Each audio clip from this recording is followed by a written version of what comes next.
And now a new study warns that the amount of added sugar you eat could be raising your risk of diabetes, heart attacks, and strokes. The average American eats 156 pounds of added sugar per year. Do you want to know what that looks like? All right, let's bring it in. Let's bring it in. Dr. Marie Savard is here to tell us how to do it in a healthier way. All this sugar. In 1 year. That's the size of a person. Oh, that is the size of a person. Tell us about the importance of this study, Marie. Actually, this study looked at about 6,000 people and took food diaries and found that the added sugar that we consume not only causes us to gain weight, but actually really worsens our blood fats, and that's what increases our risk of heart disease. So it does all bad things when it comes to the blood. So it's not just about calories, it's this added sugar. So how much are we supposed to have or can have, and how much do we really have? The American Heart Association recommends that men limit the amount of extra added sugar to no more than 37.5 grams, which is about 9 teaspoons a day. For women, about 25 grams, which is only 6 teaspoons.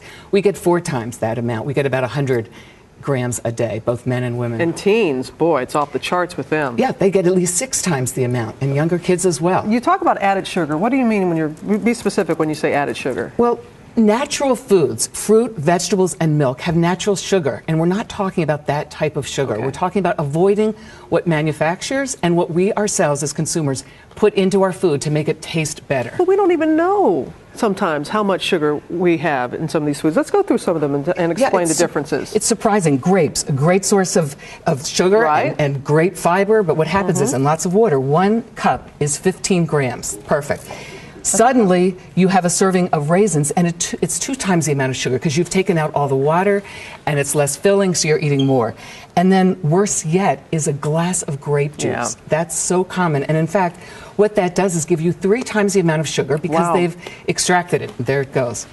So you see this, how the difference, and it really makes you understand. And surprisingly, people think a smoothie's a good thing. You pat yourself on the back. It actually has 50 grams of sugar in this one bottle, which is the equivalent, I'm not recommending it, of 5 glazed donuts. Well, just for the record, I'd rather have the 5 glazed donuts. Yeah, but you're getting, but you're getting fat. But I don't want either. We're not talking about fat and sugar here. That's salt. But you don't that's even think of segment. it sometimes in like milk and that. Well, milk is a healthy source of sugar. It has about 12 grams per cup. So does not low fat, plain yogurt. And actually the same as in a latte actually is milk. It's about 12 grams per cup.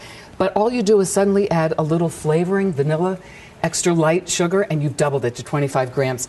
This Frappuccino is actually 58 grams of sugar in one little sweet drink. We kind of knew that, but sometimes we don't know what in sandwiches how much sugar we're getting. Things we might send our kids off to school, a box of Lunchables. Has 36 grams of sugar, and this, a simple sandwich can have as much as 17 grams, a lot less, so you have to read the labels. But we think we're helping ourselves, and we're really not with these sweeteners, right? I am not a fan of sweeteners. I know you're not. They have 200 to 600 times the amount of sweetness to them. We are addicting ourselves. We're creating the situation of craving sugar even more. And even though there's no calories, I think be warned. On the other hand, the agave that people are starting to turn to, it's expensive. It's processed. It comes from plants, but it's processed so it actually produces more fructose, which is the dangerous sugar that packs on fat even more than regular other sugars. We've been hearing a lot about agave and being said that it is, if you're going to have a little added sweetener, that's the route to go. Honey. Go with something natural like local honey. Agave has the same amount of sugar in it, and in fact, it is processed to form fructose, which is the more dangerous pack on the fat sugar. Well, you really know how to quiet an audience, I got to tell you that. Sorry about that. They're like, oh, gee, thanks a lot. But no, we needed to know this. We needed to know this. Eat your fruit and vegetables. All right. Leave the donuts alone. Thanks, Marie.